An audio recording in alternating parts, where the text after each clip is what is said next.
Holy greetings in Oneida. Happy week 3 of 6 here for AIS 119, Ethnic Experience in the United States. Let's get into it this week. We're talking about African American history, culture, contemporary issues. Looking at the readings here, we'll talk about those in a minute. Dr. Karenga's Black History, a critical review. And also looking at here this article called Pulling the Trigger, Dehumanization of African Americans and Police Violence. We'll look at that one in a moment. You're going to watching some of these videos here, looking at Dr. Karenga himself speaking of the relevance of Black studies, phenomenal speaker and orator. Grateful you'll be able to hear the words for himself. It's partially why we use videos, build people to tell their own stories.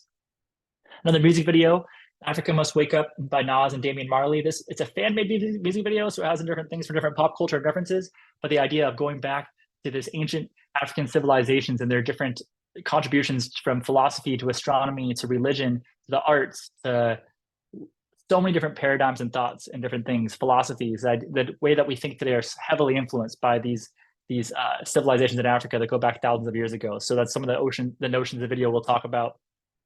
Looking at the Holocaust of enslavement, as Dr. Karenga refers to it, and the history of slavery in America. And it's a lot of these things are really heavy and horrible to listen to and to watch. I think we should be horrified, frankly, by the things we learn about, so we don't commit the same mistakes of the past. And I always think about, if it's hard to watch, how much harder is it for those people who have experienced those things themselves, or they're descendants of those peoples, or people who are still carrying those stories to these days, to today. Masters of Invention, powerful watch right here, looking at African-American Black inventors and their contributions to the United States, some unsung heroes like Lewis Latimer as a contribution to the light bulb, or the different contributions for people's, for whether it be for cell phones or for video game cartridges, or whether that be for stoplights or gas masks or shampoo, conditioner, a number of different topics, things that we use in everyday day-to-day use of these items had been from Black contributions, Black inventors. So we'll look about that as well too. The 13th heavy film, mass incarceration in the United States. We make up just about 4% in the United States of the world population, yet we make up about 25% of the world's incarcerated population. So that's when people talk about this as mass incarceration. That would be what they were describing in this. And there's this notion by Danielle Sered, no future without forgiveness. Or Danielle Sered says the idea of until we reckon, that our system will take us as far as we've gone.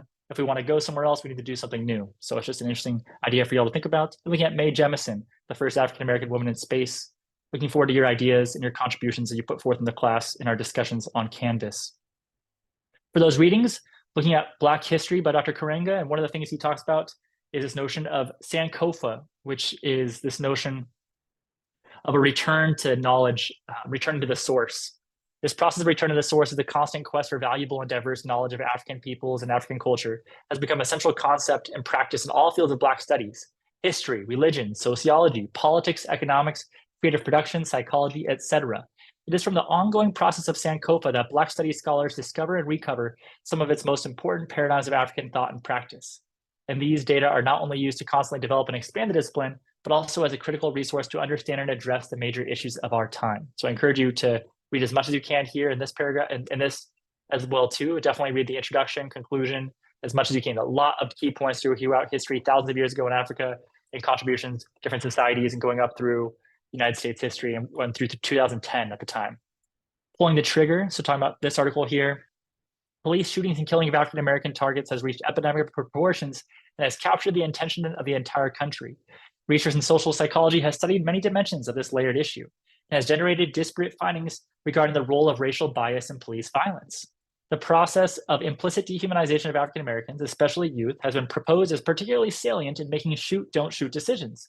This paper suggests that the paradigm of dehumanization could complete the understanding of racialized police violence and reconcile contradictory research findings while highlighting areas for future research. That notion of how we humanize people in certain circumstances and how we do that in every circumstance. That's the key point of this class, is to humanize ourselves and one another and just keep learning with each other. So with that being said, Yawonko Ganulunqua Unuyiwa. Thank you. I love you. Until next time in Oneida, you are a human being who is worthy of love. And if ain't nobody loves you, Dr. Reed loves you. Have a great day, everybody. Thank you so much. Take care. See you in the discussion. See you in the group me. Also, this week as well, too, just before I get out of here, is the midterm as well due. So be sure, and it's like a post-credit scene here, but if you have not, be sure to turn your midterm in, which is 1:30 to 2-minute presentation. It can either be a podcast, a video, or social media video on up to 3 concepts. Could be 1, could be 2, could be 3.